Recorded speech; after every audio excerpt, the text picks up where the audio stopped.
Majoritatea locurilor de atracție turistică ascund în sine, de multe ori, surprize neașteptate. Se pare că știm despre aceste locuri faimoase absolut tot. Dacă nu din vizită personal, atunci sigur datorită internetului. Însă până și cele mai populare locuri turistice au secretele sale, pe care majoritatea oamenilor nici nu le cunosc. Deci, să începem. Apartamentul secret în vârful turnului Eiffel.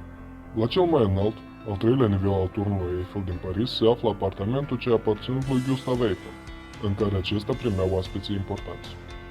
Când Eiffel și-a prezentat creația în 1889, aceasta a fost primită destul de rece de societate. Mulți dintre criticii contemporani considerau turnul prea mare și prea urât. Desigur, creatorul turnului puțin îi păsa de părerea celor care nici măcar nu suspectau că în vârful acestuia se află apartamente secrete. Până în anul 2015, apartamentul secret era inaccesibil publicului larg.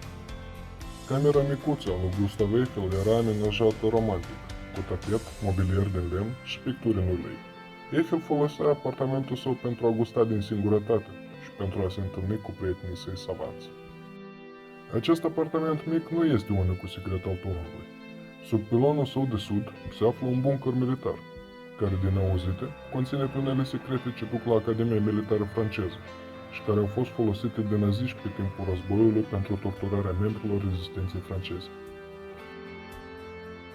Camera secretă din muntele Rushmore. Legendele vechi spun că muntele Rushmore ar conține comori. Amuzant, nu așa? Sigur, dacă muntele ar conține vreo cameră secretă, ne spuneau de mult despre ea, nu? Nu. Pe lângă portretele sculptate a celor 4 președinți în muntele Rushmore, a fost creată și o cameră secretă. În 1998, guvernul american a instalat în încăperea din munte o ladă ermetică din titan și a acoperit-o cu o placă de granit cu greutate de 5 tone.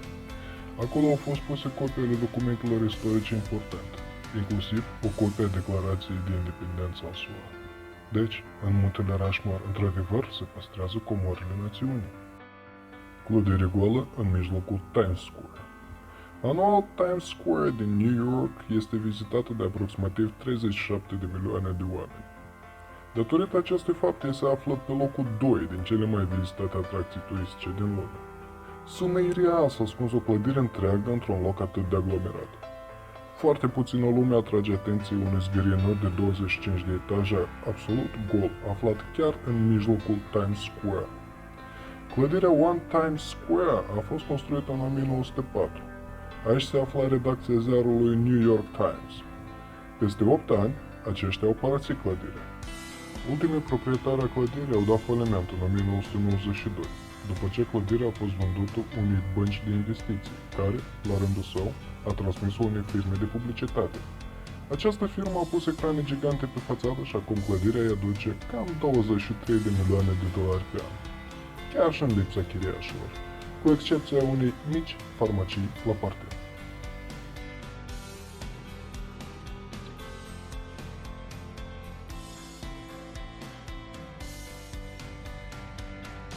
Terminalul abandonat în aeroportul JFK. Dacă ați trecut vreodată pe la controlul de pașapoarte din acest aeroport, aproape sigur ați văzut un terminal cu design deosebit și cu un acoperiș în forma aripilor de pasăre. Terminalul Flight Center a fost proiectat de un arhitect celebru finlandez în 1962. Din păcate, când compania aeriană care l-a construit a falimentat în 2001, terminalul cu un interior deosebit a fost abandonat. Tratativele despre soarta ulterioară a terminalului au durat câțiva ani. Se propunea să devină un restaurant, centru de conferință și chiar muzeu al aviației. Însă la o decizie unanimă nu s-a putut ajunge. De aceea terminalul TWA Flight Center, până în prezent, rămâne abandonat. Închisoarea din Palatul Dogilor, din Veneția. Sub acoperișul acestui palat se află și o închisoare, în care cândva a stat captiv și vestitul Giacomo Casanova, care în cei 400 de ani din istoria închisorii a fost unicul deținut care a reușit să fugă. Cu toate că despre închisoare știu destul de mulți, vizitarea ei nu face parte din traseele turistice obișnuite.